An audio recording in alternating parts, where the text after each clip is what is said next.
2-3 अप्रैल को लोकसभा और राज्यसभा से पास हुए वक्फ संशोधन बिल की आग धीरे धीरे पूरे देश में फैलती हुई दिख रही है। उत्तर प्रदेश, महाराष्ट्र, बंगाल, कश्मीर के बाद मणिपुर भी इस आग में जलता हुआ दिखाई दिया। मणिपुर में 6 अप्रैल के दिन सड़कों पर विरोध प्रदर्शन किया गया, लेकिन रात होते होते यह प्रदर्शन हिंसक हो गया और 8000 की भीड़ ने बीजेपी नेता के घर को आग के हवाले कर दिया। बीजेपी नेता का नाम असगर अली है। असगर अली बीजेपी अल्पसंख्यक मोर्चा के अध्यक्ष हैं और इन्होंने पार्टी लाइन पर चलते हुए वक्फ संशोधन बिल का समर्थन कर दिया था और यह समर्थन इन्हें इतना भारी पड़ गया कि भारी संख्या में एक भीड़ इनके घर पर जा चढ़ी, पत्थरबाजी की, तोड़फोड़ की और आखिर में इनके घर को आग के हवाले कर दिया, जिसका नतीजा यह हुआ कि असगर अली को बैकफुट पर आना पड़ा, अपना समर्थन वापस लेना पड़ा और बयान देना पड़ा कि हाल ही में वक्फ संशोधन विधेयक सदन के दोनों सदनों से पारित होने के बाद समर्थन में पोस्ट शेयर की थी।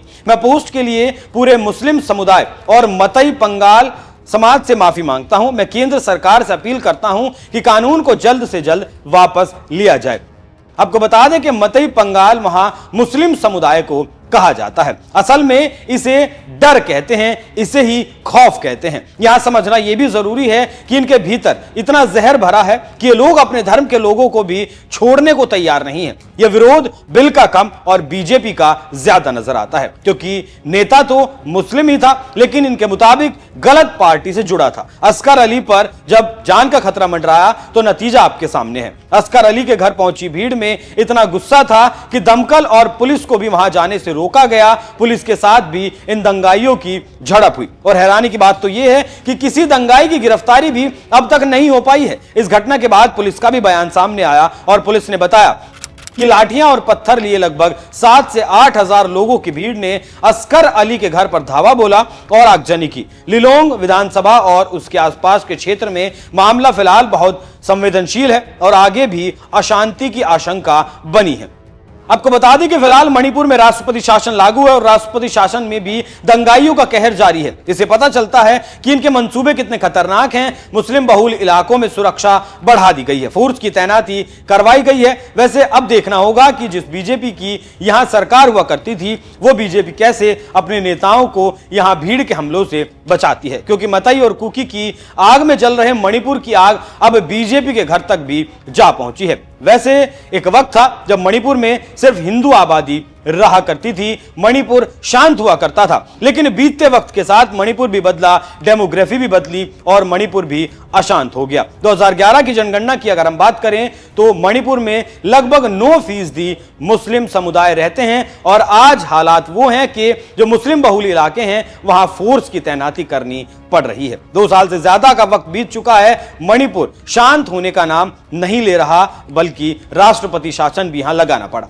क्योंकि यहां अब एक दूसरे समाज की आबादी बढ़ने लगी है। मणिपुर को बेहतर ढंग से समझने के लिए एक बार सुप्रीम कोर्ट के वरिष्ठ वकील अश्वनी उपाध्याय क्या कुछ बताते हैं मणिपुर के बारे में, वो भी सुनिए। मणिपुर में रोज हिंदुओं की हत्या हो रही है, लेकिन 500 साल पहले मणिपुर में 100% हिंदू रहते थे। मणिपुर का पहले नाम मणिपुरम था। राजा चित्रवाहन वहां पे राज किया करते थे। उनकी इकलौती बेटी थी चित्रांगदा। चित्रांगदा का विवाह हुआ अर्जुन से, दोनों से बेटा पैदा हुआ। राजा उसको बब्रुवाहन कहते हैं। फिर बाद में बब्रुवाहन ने वहां राज किया। वहां भ्रष्टाचार बढ़ा, घूसखोरी बढ़ी, घूसखोरी के कारण घुसपैठ शुरू हुई, घूसखोरी के कारण वहां पे लैंड जहाज शुरू हुआ, घुसपैठियों ने आके वहां पे ड्रग का कारोबार शुरू किया। तो धीरे धीरे भ्रष्टाचार के कारण वहां पे घुसपैठ शुरू हो गई, धर्मांतरण शुरू हो गया, लैंड जहाज शुरू हो गया, लब जहाज शुरू हो गया, ड्रग स्मगलिंग का कारोबार शुरू हुआ, ह्यूमन ट्रैफिकिंग का कारोबार शुरू हुआ। और आज की डेट में वहां पे जो कन्वर्टेड हिंदू हैं वो हिंदुओं को मार मार के भगा रहे। आज वहां पे जो हिंदू हैं मणिपुर के, उनको पलायन करना पड़ रहा है। आज घुसपैठ, धर्मांतरण, जनसंख्या विस्फोट के कारण मणिपुर के हर जिले की डेमोग्राफी बदल चुकी है। मणिपुर का जो विष्णुपुर है उसकी डेमोग्राफी बदल चुकी है, चंदेल की डेमोग्राफी बदल चुकी है, चुरचंदपुर की डेमोग्राफी बदल चुकी है, इंफाल की डेमोग्राफी बदल चुकी है। मूल कारण घुसपैठ, धर्मांतरण, जनसंख्या विस्फोट। आपके गिरिबाम की डेमोग्राफी बदल चुकी है। आपके कांगचिंग की डेमोग्राफी बदल चुकी है, कामजोंग की डेमोग्राफी बदल चुकी है, कंगपोंकी की डेमोग्राफी बदल गई है, नोने की डेमोग्राफी बदल चुकी है, फिरजवाल की डेमोग्राफी बदल चुकी है, सेनापति की डेमोग्राफी बदल चुकी है। मूल कारण घुसपैठ, धर्मांतरण, जनसंख्या विस्फोट। आपके तमेंगलोंग की डेमोग्राफी बदल चुकी है, थोवल की डेमोग्राफी बदल चुकी है, उखरूल की डेमोग्राफी बदल चुकी है। अगर आप देखिए तो मणिपुर का ऐसा कोई जिला नहीं है जिसकी डेमोग्राफी नहीं बदली है। मणिपुर की कोई ऐसी तहसील नहीं है जिसकी डेमोग्राफी नहीं बदली है। मणिपुर का कोई ऐसा विधानसभा क्षेत्र नहीं है जिसकी डेमोग्राफी नहीं बदली है। कहीं 15% डेमोग्राफी बदली है, कहीं 20% डेमोग्राफी बदली है, कहीं 25% और कुछ जगहों पे 40% डेमोग्राफी बदली। और इस डेमोग्राफी बदलने का मूल कारण घुसपैठ, धर्मांतरण, जनसंख्या विस्फोट। घुसपैठ का मूल कारण घूसखोरी, धर्मांतरण का मूल कारण काला धन, जनसंख्या विस्फोट कानून नहीं है, लब जिहाद कठोर कानून नहीं है, वहां पे जो लैंड जिहाद हो रहा है कठोर कानून नहीं है, ड्रग स्मगलिंग का कारोबार, क्योंकि नशा तस्करों को फांसी नहीं हुई आज तक। वहां पे जिस तरीके से वहां की बहन बेटियों को बाहर किडनैप करके बेचा जा रहा है, मारा जा रहा है, क्यों? क्योंकि आज तक वहां पे कठोर दंड का प्रावधान नहीं किया हमने। इसलिए मैं माननीय मुख्यमंत्री जी से निवेदन करता हूं, आप कठोरता के साथ पेश आइए। भगवान श्री राम ने कहा था सठे साठ्यम समाचरित, उस सिद्धांत को अपनाइए। भगवान कृष्ण ने कहा था, भगवान राम ने कहा था भय बिन होय न प्रीत, और भगवान कृष्ण ने कहा था सठे साठ्यम समाचरित। लोहा ही लोहे को काटता है। जब तक वहां घुसपैठियों को आप नहीं भगाएंगे तब तक मणिपुर में शांति नहीं आएगी। और भगाने का एक ही तरीका है, भय पैदा करना। भय कैसे पैदा होगा? घुसपैठ और धर्मांतरण हमारी राष्ट्र की सुरक्षा के लिए खतरा है, और जो राष्ट्र की सुरक्षा के लिए खतरा है उससे निपटने के लिए कानून है एनएसए। आप एनएसए लगाना शुरू करिए घुसपैठियों पे, मिशनरियों पे, जिहादियों पे। जो हमारी देश की एकता अखंडता के लिए खतरा, उससे निपटने के लिए कानून है यूएपीए। आप मणिपुर के घुसपैठियों पे, मणिपुर के जो है जिहादियों पे, मणिपुर में जो आतंकवादियों पे यूएपीए लगाना शुरू करिए। आप मणिपुर में जो अराजकता फैला रहे हैं, जो इस तरीके से हिंदुओं को मार रहे हैं, उनके खिलाफ वेजिंग वॉर की धारा लगाइए। वेजिंग वॉर में फांसी तक का प्रावधान है। आप मणिपुर में शांति स्थापित करना चाहते हैं तो ये जितने भी वहां पे अराजकता फैला रहे हैं उनके खिलाफ देशद्रोह की धारा लगाइए। आप जितने भी वहां अराजकता फैला रहे हैं उनके खिलाफ गैंगस्टर एक्ट लगाइए। उनकी 100% संपत्ति जब्त करिए। केंद्र सरकार को लिखिए कि ऐसे गद्दारों की, देशद्रोहियों की नागरिकता खत्म करने का प्रावधान करें। आप हर जिले में फास्ट ट्रैक कोर्ट बनाइए, और चूंकि इनके खिलाफ कोई गवाही नहीं देगा तो ये सबूत के अभाव में बरी हो जाएंगे, इसलिए ये जितने भी पकड़े जा रहे हैं इनका narco polygraph brain mapping test करिए। मैं केंद्र सरकार से भी निवेदन करता हूं, अलगाववादियों के, माओवादियों के, नक्सलियों के, जिहादियों के, आतंकवादियों के खिलाफ कोई गवाही नहीं देता और बाद में सबूत के अभाव में बरी हो जाते हैं, और फिर पूरी दुनिया में बदनामी होती है कि देखो सरकार ने 20 साल जेल में रखा है तो सबूत के अभाव में बरी हो गए। उससे पूरी दुनिया में बदनामी होती है, और वो बरी इसलिए होते हैं इनके खिलाफ कोई डर के मारे गवाही नहीं देता। इसलिए मैं केंद्र सरकार से निवेदन करता हूं, तत्काल जो अपना भारतीय एविडेंस कोड बनाया आपने, साक्ष्य संहिता बनाई है, इसमें narco polygraph brain mapping test अनिवार्य करिए। आप सारे डीजीपीज को कहिए कि narco polygraph brain mapping mandatory करें, क्योंकि ऐसे खतरनाक लोगों के खिलाफ कोई गवाही नहीं देता। जो गैंगस्टर होते हैं, जो माफिया होते हैं, जो ड्रग स्मगलर होते हैं, जो मानव तस्करी करते हैं, जो आतंकवादी होते हैं, जो अलगाववादी होते हैं, जो जिहादी होते हैं, जो मिशनरी होते हैं, इनके खिलाफ डर के मारे कोई गवाही देता ही नहीं है। और जब देता नहीं है तो इनको सजा नहीं होती, और जब सजा नहीं होती तो ये कारोबार चलता रहता है। तो मणिपुर में शांति स्थापित करने के लिए आपको तत्काल हर जिले में फास्ट ट्रैक कोर्ट बनानी पड़ेगी। जो वहां अराजकता फैला रहे हैं उनके खिलाफ 5 धारा लगानी पड़ेगी, एनएसए लगाना पड़ेगा, यूएपीए लगाना पड़ेगा, वेजिंग वॉर लगाना पड़ेगा, गैंगस्टर एक्ट लगाना पड़ेगा, और देशद्रोह की धारा लगानी पड़ेगी।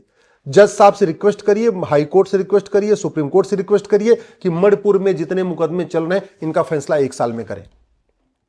जब इनको सजा होनी शुरू होगी तब भय पैदा होगा। क्योंकि मणिपुर में कितने दिनों से अराजकता फैली हुई है, वहां नशा तस्कर बेखौफ अपना काम कर रहे हैं, वहां जो घुसपैठिए बेखौफ वहां अपना काम कर रहे हैं, वहां जो कन्वर्टेड हिंदू हैं लगातार हिंदुओं को मार रहे हैं और उनको सजा नहीं हो रही है, इसलिए उनका मनोबल बहुत बढ़ा हुआ है। वैसे मैं पहले कई बार कह चुका हूं, सारा का सारा जो कारोबार चलता है ये कैश में चलता है। अगर हमने 100 रुपए से बड़ी नोट बंद कर दिया होता तो पूरे देश में शांति आ गई होती। अगर हमने प्रॉपर्टी को आधार से लिंक कर दिया होता तो अब तक शांति आ गई होती। लेकिन चलिए कोई बात नहीं, मैं मणिपुर के मुख्यमंत्री से निवेदन कर रहा हूं, आप राष्ट्रीय स्तर पर भले नहीं हो रहा है, आप कानून बनाइए कि हम मणिपुर में प्रॉपर्टी को आधार से लिंक करेंगे। फिर पता चलेगा ये जो कुकी हैं, ये जो अलगाववादी हैं, जो आतंकवादी हैं, ये कितने बड़े बड़े गाड़ियों के मालिक हैं, इनके पास कितना धन है, कितना पैसा है, तब पता चलेगा। आप मणिपुर में अपनी पावर का उपयोग करिए और बोलिए मणिपुर में अब 2000 रुपए से महंगे सामान का कैश लेन देन बंद होगा। आप केवल कैश लेन देन की रोक लगा दीजिए, ये जितना कमा के बैठे हैं ना करोड़ों अरबों, इनका बेकार हो जाएगा। ये सारा भाई कैश में ये बड़े बड़े हथियार खरीदते हैं, कैश में इनको सारी फंडिंग आ रही है, इनको कई बार हवाला के जरिए फंडिंग आ रही है, कई बार एफसीआरए के जरिए फंडिंग आ रही है, इनके एनजीओ से बहुत बड़ी मात्रा में फंडिंग आ रही है, विदेशों से फंडिंग आ रही है। अब वो फंडिंग आ रही है, वो खर्च कर रहे हैं और खर्च किस पे कर रहे हैं? अलगाववाद को बढ़ाने पे खर्च कर रहे हैं। अगर हमने कैश लेन देन की लिमिट ही रोक दिया, अगर हमने 100 रुपए से बड़ी नोट बंद कर दिया, आप मणिपुर में बंद करके एक बार देख लीजिए। आप मणिपुर में केवल एक काम करिए कि 100 रुपए से बड़ी नोट अब मणिपुर में नहीं चलेगी, बाहर आप चलाइए। 2000 रुपए से महंगे सामान का कैश लेन देन मणिपुर में नहीं होगा। मैं गारंटी के साथ कहता हूं, ये सारे के सारे सरेंडर कर देंगे। आप एक बार फांसी देना शुरू करिए, ये सारे के सारे सरेंडर कर देंगे। फांसी लेकिन कोर्ट देगी, और कोर्ट तभी देगी जब इनके खिलाफ सबूत होगा। कोई गवाही देगा नहीं, इसलिए आपके लिए narco polygraph brain mapping test करना जरूरी है। और अगर हमने नहीं किया तो जैसे कश्मीर में हिंदू खत्म हो गए, लक्षद्वीप में हिंदू खत्म हो गए, आपके नागालैंड में हिंदू खत्म हो चुके हैं, मेघालय में हिंदू खत्म हो चुके हैं, मिजोरम में हिंदू खत्म हो चुके हैं, 15 से 20 साल के अंदर मणिपुर से भी हिंदू खत्म हो जाएंगे अगर हमने तत्काल काम ये नहीं किया। मैं कई बार कह चुका हूं, अगर बीमारी ठीक नहीं हो रही है तो दवा का डोज बढ़ा देना चाहिए। डॉक्टर बदलने से बीमारी ठीक नहीं होगी, बीमारी ठीक होगी दवाई बदलने से। मणिपुर में जो दवाई का डोज है, कानून का डोज है, वो ठीक से बढ़ाना पड़ेगा। जब किसी को बुखार होता है, पहले उसको 500 mg की दवाई दी जाती है। अगर 500 mg की दवाई काम नहीं करती तो 700 mg की दवाई दी जाती है। अगर 2 टैबलेट काम नहीं करती तो 3 टैबलेट दी जाती है। मरने के लिए थोड़ी छोड़ा जाता है। तो मणिपुर में जो 100% हिंदुओं का स्थान है, जहां आज भी भगवान शंकर का मंदिर, हनुमान जी का मंदिर, आज भी वहां पे गणेश जी का मंदिर, आज भी वहां पे हमारे देवी देवताओं का स्थान है, जो आज भी 100%, कुछ साल पहले तक 100% वहां हिंदू हुआ करते थे। स्थिति आज ये हो गई कि कन्वर्टेड हिंदू आके हिंदुओं को मार रहे हैं। ये कैसे रुकेगा? सठे साठम समाचरित, भय बिन होय न प्रीत, लोहा लोहे को काटता है। आप कानून का उपयोग करिए, इन मक्कारों, गद्दारों, देशद्रोहियों पे एनएसए लगाइए, यूएपीए लगाइए, वेजिंग वॉर लगाइए, देशद्रोह लगाइए, गैंगस्टर एक्ट लगाइए। ये जितने अराजकता फैला रहे हैं, इनकी 100% नागरिक, इनकी संपत्ति जब्त करिए, इनकी नागरिकता खत्म करिए, इनको फांसी देना शुरू करिए, शांति आ जाएगी। और नहीं तो इनका मनोबल नहीं टूटेगा। जब तक मनोबल नहीं टूटेगा तब तक मणिपुर में शांति नहीं आएगी।